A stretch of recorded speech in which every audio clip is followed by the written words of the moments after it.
Well, we're back doing it. I don't even know if you guys want these videos. I know that I saw a lot more positivity from the last video I made where I'm following my life, and I'm still recording that type of content. Don't worry, still doing that, and I'm planning on uploading another video like that either Monday or Tuesday. But again, I might try and increase how often I upload those videos. I said Monday or Tuesday, but I might actually do it tomorrow, Saturday. But we'll see. We'll see what I get into. We'll see how much I edit it. But anyways, I hope you guys are enjoying these. Today, I really want to talk about how Christ changes me and how he has changed me, right? I'm a 22-year-old. I am in my mind, I'm still so young in the faith. In my mind, I'm still so young. I feel like a kid in my eyes, right? I'm just a little kid. And the reality is, though, that Christ I've seen recently, looking back on my past, and how much he has changed me and how much he has changed how I see the world. Think about certain things like lust. You know, in a young man, you lust after women, you think these things about women. But now, as I've grown closer and closer to Christ, it's this idea oftentimes becomes gross to me. Oftentimes it's like, wow, why am I even thinking about that? Like, what? It's such a conviction because it's like, that's not God's beautiful design. That's not what he wants. And it's many things like that in life that where he's changed me. And it's been a long thing in my eyes, right? I think I can think about how much I've changed in the last year and a half. And in my eyes, it feels like it's been forever. But in the retrospect of things, it's probably been pretty quick. And I've been blessed because of that. But I really want to look in how it's really not me who changes me. Yes, I have to, be disciplined in trials. Yes, I have to be focused on the Lord in these spaces or places in my life where it's hard and I feel these challenges and I feel the overcoming of sin, or I feel these things trying to take over me, and I have to, it's that spiritual warfare where I have to break free, pray, worship the Lord, go to him and because he's my solitude. But again, it's him that does it. It's I put my thoughts upon him and he changes me. And this is where I want to go to first is Romans 12, 1 through 2.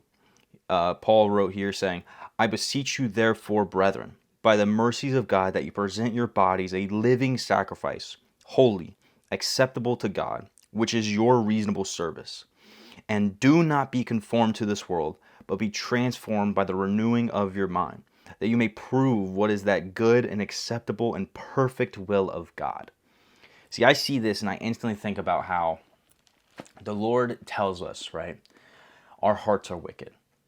And I know if I try and change myself, oftentimes I'll just fall back to this wickedness. I'll find another thing to fill that hole. I'll find another thing to fill that space. I love the saying that you have a God-sized hole in your life, and it can only be filled by him. If I try and fill it with anything, if I try and fill it with drugs, I'm still going to have an emptiness. If I try and fill it with women, I'm still going to have an emptiness. If I try and fill it with slothfulness, I'm still going to have this emptiness. That's why I need God. And so it's this reality that do not conform to the world, but transform your mind to what God has in store. Put your thoughts upon him. Put your thoughts in prayer with him. Seek what he desires for you and not yourself. And that's where I go to another verse, right?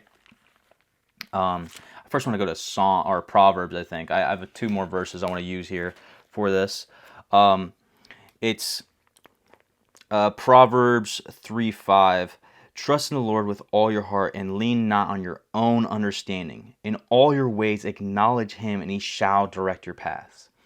And it's that. It's knowing that my knowledge, my understanding, if I try and just do it on my own, if I think it's really about me, if I think I really have so much, if I have so much pride that it's me who's going to do the changing, oftentimes I'm going to be just running myself into a brick wall. I'm going to get stuck. I'm going to fall back. I'm going to think it's too hard. But that's the reality, right? He says those who have faith of a mustard seed can tell the mountain to move and it will move. And so it's that. It's knowing that all things with Christ are possible. All these things, it's this, constant relationship building with him, because you know that Christ has already defeated death. You already know Christ has already defeated all this sin. Christ overcomes all. You can't the Lord has made a way through any temptation. And so it's no longer you fighting. It's no longer you who has to win because Christ has already won. And that's why I want to read. This is something that's really helped me, right, when I build my relationship with Christ, right? Because I think I oftentimes really ask him to give me his desires and not my own. Because I know, even early on in my faith, all my desires were wicked, dude. All of them. All of them. They were all built up in some pride, some lust, whatever it may be. And it's like, that's awful. It really is, looking back on it. It's awful. But that's the reality of us as man. But as I'm getting closer and closer, because I keep praying and I keep asking, Lord, give me your desires. Lord, give me your understanding. And he's given me that. He's letting me see his beauty, the beauty of this world through his eyes and not my own. Because I know what I viewed the world as. I know what I viewed people as. I know what I viewed these things of the world as. And they were not what God viewed them as. The more and more I read this word, it shows me what the Lord has. The more and more I talk to him, my dog's going. More and more I talk to him, the more and more he frees me from this. And now I want to continue on to Matthew 7:7. What a good number. And it says, it's Jesus speaking here, and it says, ask and it will be given to you. Seek and you will find. Knock, it will be open to you. For everyone who asks receives, and he who seeks finds, and to him who knocks it will be open.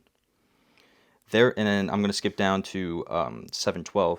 Therefore, whatever you want men to do also to them, for this is the law and the prophets. And so this is what I really want to talk about, is this fact that the Lord, he is a loving God. He is a merciful God. I do not deserve even the opportunity to change. I do not deserve the opportunity for a second chance, a third chance, a fourth chance. He's given me way more chances than you know. Way more. But he is so loving and so merciful. And he wants that connection with you. He wants you to see the light of this world through his eyes. He wants you to be the light. He wants you to be the salt of the earth. But it's not going to be you who does it. No. It's no longer I who live, but Christ who lives through me. It's that reality. Knowing that I give myself up to the Lord. It's that picking up that cross daily. And it's hard. It really is. It's really hard. But it's that constant relationship with him. It's that constant giving it up with him. I remember hearing a pastor talk about the verse saying, pick up your cross. And it's a daily thing. It is a daily thing. It's not like there's a day where you can't pick it up, because the moment you do, you're going to fall back. You have to pick it up daily. And the Lord wants you to be his loving servant. The Lord wants you to do his will. He desires for you to know him and have a relationship with him, to be close with him. But it's knowing that Christ, right, is going to be the one that changes you. And he has a plan in this change. He has a plan for you to do his will. And you have to have so much faith in it. Because, it's so easy to see the glory of God and then fall back to our wickedness. It's so easy to be close with God and then fall back to our wickedness because we're so comfortable to it. We're so used to it. But it's that constant denying yourself daily and choosing him. Because I can see in my own life, the more and more I wake up and I pray to God, Lord, let me see what you want me to see. Let me desire what you want me to desire, not for myself, not just my desires. I want your desires, God. Because whatever you desire, I know is the perfect will of you. And you're the God of gods, the King of kings. You are number one, King of the universe. And because of that, because I constantly do that, yes, I do fail. I absolutely do. I will never say I don't fail. But it's that fact that he changes me. I see through this time, through perseverance creates character, and character creates hope. And I now have this hope and faith in God because I've persevered, because I've developed this character in him. I have everlasting hope that the King of Kings is the one that changes me. The King of Kings will let me be able to see his kingdom. The King of Kings is the one that has this plan for me. And now I have a purpose. I have a purpose every day. And he's allowed me to see that because he's changed me. He's allowed me to see how this world in a pure way, not a way that is made filth by lust, desires, wickedness. No, he takes it away. It's really hard. It really is. But it's so freeing because you don't have to be a slave to sin anymore. And it's not going to be, you take just one step and it's changed. For some it may. Maybe the Lord has that plan. But I know for me it wasn't. And so I want you to know that it's not easy. It isn't. But it's real. It's the truth. It's not easy oftentimes, but it's very real. And it's the truth that the King of Kings sent his only Son to die on the cross for us. And that way we can be able to have this relationship. We can be able to be connected to God. We can be able to know his name and be able to live for him and spread the good news. So it's real. And I want you to know that God can change you. If you feel like you're struggling with something, God can change you. You have to have a lot of faith. Yeah, you don't have to have a lot of faith. That's reality, though. You're just the faith of a mustard seed. But I have so much faith in God that he's able to change myself because I know I couldn't do it.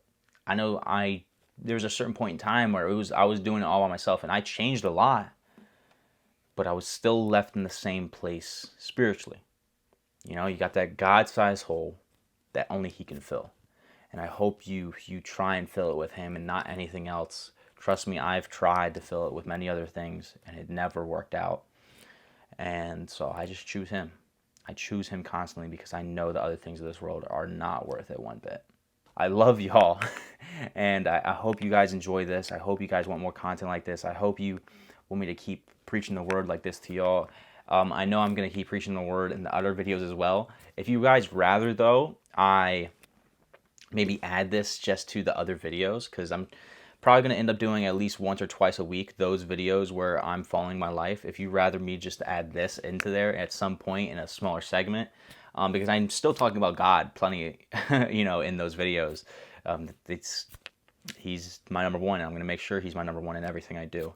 So if you guys rather that, if you rather me keep continuing this, please let me know. If you do not care, then just don't let me know at all. But I love you so much, and Jesus loves you.